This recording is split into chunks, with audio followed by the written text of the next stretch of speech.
今天拿到的是90公升的冰凌迷你，现在是 V2 版本，配上 logo 都换了。这边拆开，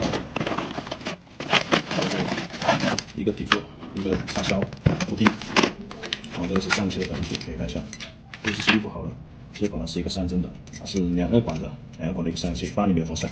然后这个散热器的安装，这个是底座可以看一下，它上面是有底座上面可以看到它是有针脚的，1700和1800，你选择什么针脚呢？1700的话是朝外搬，然后全部搬到1700针脚。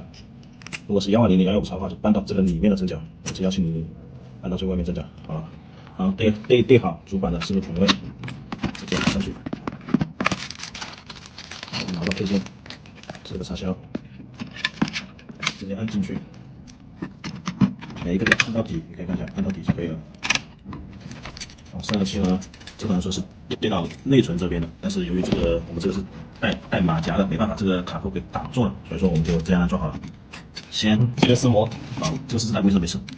先扣短的这边，可以看一下这个长的这边是可以按压的，这个短的是不太好按压的，所以说先把短的这边扣上。这边扣好之后，好，然后再按住这边，把这边指针按下去。好，扣上这个口就可以了。这个接口是3针的，它是一个定数的。找到主板的接口的 CPU5 的接口，我们3针这里一个卡槽，对好接口的挡板，接口这个挡板这样插上去就可以了。